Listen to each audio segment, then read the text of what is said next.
Hello my friends, I am coming at you today to share my Mother Academia plans for winter, which I'm kind of like finishing up, and spring. So I have done a number of these videos. I used to call this Mother Culture because I heard about it, I guess, from Karen Andreola's book, A Charlotte Mason Companion. But I have since found out that they have trademarked the expression, the phrase Mother Culture, and it's not allowed to be used. I had to go back.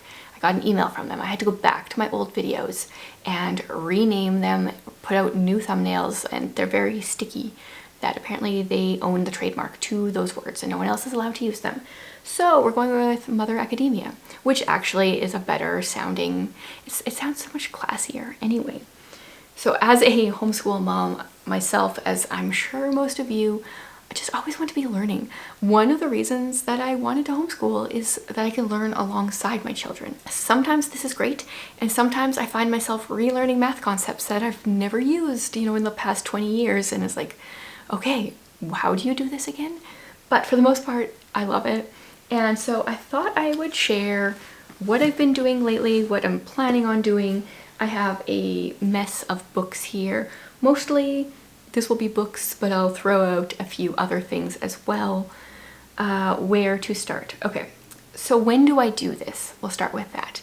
For the most part, I start this in the morning. First thing when I wake up, slash if I'm getting the first grader off to school, which is every weekday, it really cuts into my routine, and sometimes I work on this a little bit while I'm getting him ready, or I'll do it after, and then I kind of work on it throughout our homeschool when the kids are doing things that they don't need me for, and then some of the reading I do throughout the day in the evening, etc. It's kind of a whole day thing, but not every day do I get as much time as others. I just work it in when I can. So the first thing I'm going to start with is my Bible reading. So I have a couple different Bibles, but for the last while I've really been loving my CSB note-taking Bible. I have this in the floral board, cloth over board, I think it is. It has a decent amount of space for writing, which you can see in some books. It's kind of bright. Some books of the Bible I have like more notes than others, and I really like that. I like being able to mark my Bible up. I just wish that it was a little bit, there was more space in the New Testament and a little less space in some of the like prophets or things that I have less notes in. So anyway, right now I am reading my Bible, always reading my Bible, but right now I'm reading it alongside this book by Annie F. Downs called Let's Read the Gospels, and I bought this off of Book Outlet, not really knowing what it was. I just liked the idea. It's a guided journal for the Gospels. That's what I knew. But it's set up really in a neat way. So in theory, this is supposed to take you 30 days. And I started this in, when did I start? Like the beginning of January, I think. And I'm on day 7, because what it is it's the Gospels. It goes from John, Luke, Mark, and then Matthew, just switching it up, jumping around in a different way. But each day you read 3 chapters, and then it has, so here's day 11, Luke 10 to 12, and then it has questions for those 3 chapters. So for Luke 10 to 12 it says, who do you relate to more, Mary or Martha, and why? Now it has a full page of space, but here on the side it has date. So you can use this through multiple times. Okay, I'll just read these questions for this date. Jesus' teaching on prayer in Luke 11 is helpful and can also raise some questions. What do you wrestle with when you hear this section? Jesus was teaching a lot in today's readings. Which verse spoke to you loudest? Why does that matter to you today? In Luke 12, Jesus addressed the topic of anxiety. What are you worried about right now? How does this passage help? And then there's always a 5th question that's always the same. It says, what are your questions, epiphanies, and oh wows? So how I am using this is, well, pretty much each day is taking me almost a week. I like to read the chapters through a few times. I like to answer like one, usually I'll read the chapters through for like the first 2 days, and then I will read these sections for the questions through a few times and answer like 1 or 2 questions a day. So it's not Like it's not like it's taking me exactly a week or whatever it is. I just kind of make it work however it can, which is great. I would prefer that this didn't take me 30 days and it took me a few months instead. So I just barely finished John today. So yeah, I'm pretty sure I started January 1st. Did I write that? No, I didn't. I started January 11th. So it's been almost exactly a month to get through the first 7 days, if that gives you an idea. Really loving this. My sections that I'm writing, like some days it's, you know, just a few lines, and some days it's a little bit more. I love, like I said before, I can come through and do this again sometime. I'm not putting any pressure on myself. I feel like these questions are really well done. Sometimes I struggle when it's like, okay, they're looking for a specific question or a specific answer, and I don't know what it is. Or sometimes it's like, well, the answer is Jesus or the number 7, you know, like the Sunday school, you got your like few questions or answers that are kind of the answer to every question. I feel like this is really well done. It's very personal. It's looking a little deeper into the Gospels in some ways than I have before. So I'm really enjoying this. I always like to be doing obviously some kind of Bible reading, but I like to change it up. So this has been a really good start for the year. Would definitely recommend this. I'm hoping that she makes this for like other sections of the Bible as well, because I would buy all of them. I'm assuming she hasn't, but I haven't actually looked it up. Okay, the other thing that I just want to briefly mention, because I've mentioned this every time, is I have a binder. It has a list of classics I want to read on the front, and in here I have my line a day journal. So I would not recommend doing this way, but I have printed out sections for my line a day journal. Like, mine is really old. I have printed out the pages for it. I have a couple different line a day journals on Amazon that I have made, and in the future I will get printed, but I had already started this before I made those. So I'm on year 4 out of 8. So every day I take a few minutes and write a few lines of something that happened or we did or what I'm thinking about from the day before. And I've got 4 years worth of memories in here now, which is great. I transfer over 1 month at a time and store the rest of the months in a bigger binder. So I do that every morning. It's not, someone's car is honking. Okay, it's not like really an academic thing. It's a memory thing for me, and I can pass it on to my kids, but I wanted to mention that. Okay, now I'm going to tell you about a bunch of books that I am reading / want to read, and I will have them all linked below so you don't have to worry. I do have this notebook that I am keeping track of a lot of my Mother Academia stuff in. So one of the things that I am doing, and I've shared over on my booktube channel, which unfortunately my channel name is Chantel Reads All Day, and it is a complete lie because I do not read all day, even though I would like to. But in the last 2 years, I've been sharing what I call a DIY literature degree. So I choose a time period I want to read from, I choose a literary mentor, and I choose an area of specialty. And so for this year, and I'm doing mine from September to September, so I'm like halfway through-ish, I am reading books from, trying to focus on classics from the 1900 to 1975, books that are kind of considered classics. I am reading from G.K. Chesterton. He's my literary mentor. And what's the third thing? Oh, children's classics. I'm not going to share any children's classics on here because tomorrow on my booktube channel, I'm going to be sharing a ton of middle grade books and children's classics that I want to read in March for middle grade March. So check that out if you're interested. So I'm tracking as much as I can in here. And let's get into it. Another thing that I'm doing, every January, I'm reading another Dickens book. So my January-February book was Nicholas Nickleby, and I only have about 50 pages or so left. I'm almost done this. And then I have decided that I'm going to always try to have a classic tome, a book over 500 pages on the go. next week on my booktube channel, I'm going to be sharing the classic tomes that I own and letting people know which one I'm reading next. Right now, my Chantel Reads All Day Substack crowd are voting on which one I read next. You guys, if you want, I can leave the link below for that as well if you want to leave your vote. But reading Nicholas Nickleby, actually really enjoying it, and I'm looking forward to seeing which one gets picked for me to read next. I did not put a Dickens as an option because I'm going to save that, I think, for next January, but I'm actually really enjoying this. The other classic I am currently reading is The Watsons by Jane Austen. Just totally drew a blank there. This is an uncompleted work of hers and it's quite short, but I am enjoying it. I read Lady Susan of hers last month, and I want to read Sanditon probably maybe in April or something. I think that one's also another uncompleted one of hers. Trying to get her uncompleted ones done since I've already read all of her other full-length novels. So that's what I'm reading. And then when this is done, when I'm done The Watsons, I decided, here's the thing. So I decided I'm going to be reading the 1900 to 1975 is my area I'm focusing on. Last year it was Victorian classics. What do I want to read this year? Just Victorian classics.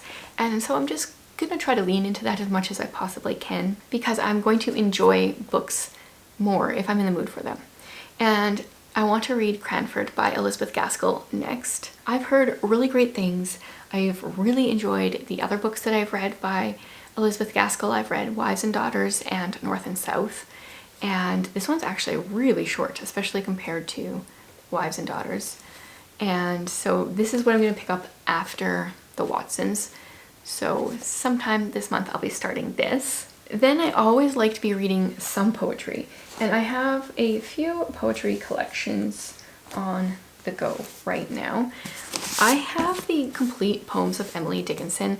I've probably shared this on a previous Mother Academia video because it's huge, and I'm on page 148 out of 750-ish. I pick this up every now and then and read some poems. I'm also reading the poetry of Robert Frost, and my bookmark is a photocopy of one of my daughter's science tests or something. Yeah, so I'm partially through that one.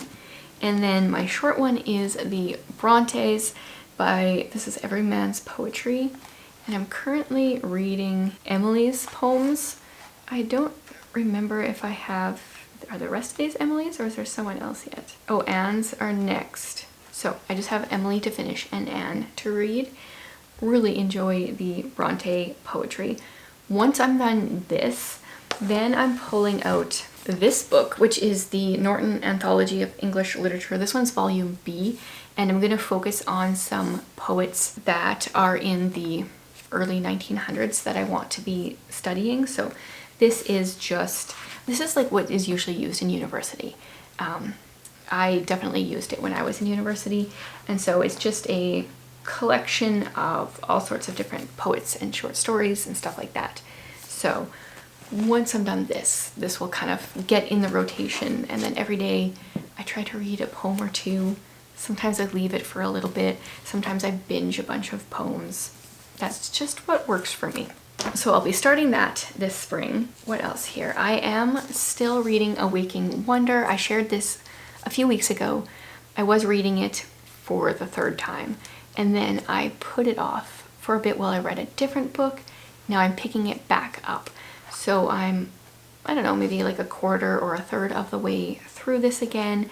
This is Sally Clarkson's Opening Your Child's Heart to the Beauty of Learning. It's wonderful. I have so many highlights. Even though this is my third time through, I'm finding new things to underline and just love and enjoy. And I shared quite a bit about it in my video at the beginning of the year. It just really inspires me for our homeschool. It fires me up, makes me excited. It really puts the wonder back in homeschooling for me. So love that. Once I'm done A Waking Wonder, my next plan is to read The Purpose of Man by A.W. Tozer. So I have this bind up of The Pursuit of God, The Purpose of Man, and The Crucified Life. I've read The Pursuit of God a few years ago, have it majorly highlighted in here as well. So yeah, The Purpose of Man will be my next one. And then I'm not sure if I will go on to The Crucified Life or pick up something different in between, but definitely The Purpose of Man, which is apparently a call to worship as God reprioritizes your life and fills your soul, which sounds wonderful. So want to do that this spring, and then only a couple more things left. This one is super easy. The Country Diary of an Edwardian Lady. I mean, if I could choose like my ideal self, I think I would have this aspect to my life. So these are literally the Country Diary of an Edwardian Lady. She, Edith Holden, you know, she painted and she wrote things that she found in nature, and this is just broken up by every month. I love it. She's got like different poems, and so throughout this year I am planning on reading this month by month. I've read it before, just find it very inspiring. What years was this? Can't remember.